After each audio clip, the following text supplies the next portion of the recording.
अंग्रेजी में I had a car कहना तो आसान है, लेकिन जब सवाल पूछना हो तो हैड इस्तेमाल करना एक बहुत ही आम गलती है। तो आज हम टू हैव के माजी यानी पास्ट टेंस को समझेंगे और इस एक गलती को हमेशा के लिए दूर कर देंगे। चलें एक सवाल से शुरू करते हैं। जब कोई 6 साल का था तो उसके पास क्या था? जरा अपने बचपन को याद करें। कोई खास खिलौना, कोई पालतू जानवर? इस याद को जरा जहन में रखिएगा, क्योंकि हम इसकी तरफ आखिर में वापस आएंगे। और इस सवाल का जवाब देने के लिए हमें जो कुछ भी जानने की जरूरत है वो सब इस एक सफ़े में मौजूद है। ये आज के लिए हमारा रोड मैप है। चलें शुरू करते हैं। ठीक है, तो सबसे पहले सबसे आसान उसूल को देखते हैं। माजी में किसी चीज की मिल्कियत बताने के लिए हम क्या इस्तेमाल करते हैं? और यहां एक बहुत अच्छी खबर है। ये असूल नाकाबिले यकीन हद तक आसान है। माजी के लिए आपको सिर्फ एक लफ्ज याद रखना है, हैड। जी हां, I, you, he, she, it, we, they, इन सब के साथ सिर्फ और सिर्फ हैड ही लगता है। कोई मुश्किल रूल्स नहीं है ना। कमाल की बात। आइए एक मिसाल देखते हैं। When I was a student, I had an old Volkswagen. देखा, आई के साथ सीधा सीधा हैड इस्तेमाल हुआ है। बिल्कुल इसी तरह जैसे आप कह सकते हैं Anne had a cold last week।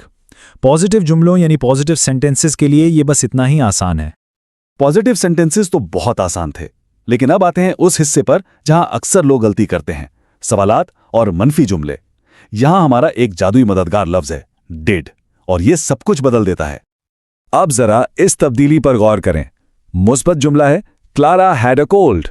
आसान है, लेकिन सवाल पूछने के लिए हम कहते हैं did Clara have a cold, और मनफी के लिए Clara didn't have a cold.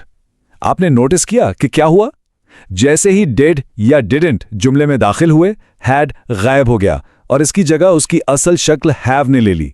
यही सबसे अहम नुक्ता है। तो ये है सबसे अहम नुक्ता। ये सुनहरा उसूल याद रखें। जब जुमले में डिड आएगा तो हैड चला जाएगा, इसकी जगह हमेशा हैव इस्तेमाल होगा। ये वो सबसे आम गलती है जिससे बचना है, और ये उसूल आपकी मदद करेगा। और ये स्लाइड इस बात को बिल्कुल वाज़ेह करती है।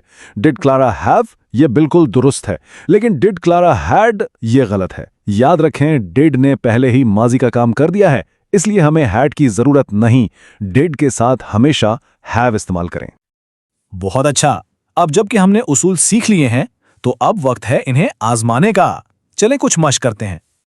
पहला चैलेंज। क्लारा जब 6 साल की थी और मौजू है अब बाइसिकल। इस पर एक सवाल बनाना है। तो ये सवाल कैसे पूछा जाएगा? याद करें, हमारा मददगार लफ्ज कौन सा था और उसके आने पर हैड का क्या होता है? सही जवाब है did she have a bicycle. देखें, डिड शुरू में और उसके बाद हैव, बिल्कुल हमारे उसूल के मुताबिक।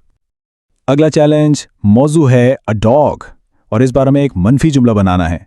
इसे कैसे कहेंगे? सही जवाब है she didn't have a dog. एक बार फिर डिडंट के साथ हैव का इस्तेमाल। आखिरी प्रैक्टिस के लिए तैयार हैं? इस बार मौजू है अ कंप्यूटर और ये एक पॉजिटिव जुमला है। इसका जवाब क्या होगा? ये तो सीधा साधा है, शी हैड अ कंप्यूटर। यहां कोई डिड नहीं है, इसलिए हम वापस अपने पहले और सबसे आसान उसूल पर आ गए, यानी सिर्फ हैड का इस्तेमाल। बेहतरीन। क्लारा के बारे में जुमले बनाना तो सीख लिया। अब वक्त है कि इस इल्म को अपनी जिंदगी पर लागू करें। अब आपकी बारी है। अब अपनी बारी है।